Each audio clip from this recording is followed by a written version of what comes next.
નમસ્કાર, કેમ છો? અને મારી સાથે છે મંગુ. મંગુને મેં કીધું કે કદાચ આપણે 10-15 વર્ષ પહેલા મળ્યા હતા અને મંગુ મારી ગર્લફ્રેન્ડ હોત.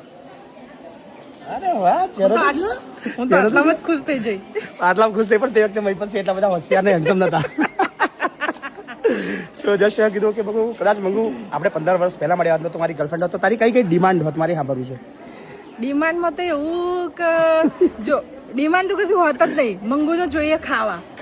હવે ખાવાનું મળી ગયું, ખાઈ લીધું મેં, બરાબર. બસ આનાથી વધારે કશું ડિમાન્ડ ના હોય. એ તો તમે અત્યારે પૂરી કરી શકતો. 10-15 વર્ષ પહેલા મળવાની જરૂર નથી. મતલબ ખાલી વાત છે કે ઓફર છે? સમજણ ના પડી. બંને. મંગુ ઓફર આપી રહી છે, પણ આ ઓફર તમે લોકો કહેજો પાછા મને કમેન્ટ કરીને કે ભાઈ જમવામાં પટાઈ જવાય કે ના પટાય. વાત મંગુની જમવા પૂરતી નથી, પણ બહુ સારી મારી ફ્રેન્ડ છે અને ખૂબ મજા આવે છે.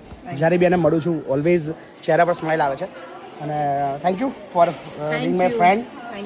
ખૂબ મજા આવે છે અને ઓલવેઝ હવે અમે ટ્રાય કરવાના છે કે મારા અને ગ્રીવાના વિડીયોઝ આવે અને જ્યારે બી અમે મળતા રહીશું એક નવા બ્લોગ તમને બધાને આપતા રહીશું. સો થેન્ક યુ અગેન આવી છે અને આવતીકાલે ફરી પાછી ગ્રીવા આપણા 5મા સમૂહની અંદર આવી છું. તમે લોકો ચોક્કસથી આવજો. વાહ. સો આ બધાને જાહેર આમંત્રણ છે, ચોક્કસથી પધારજો આપણા 5મા સમૂહ લગ્નની અંદર. Thank you.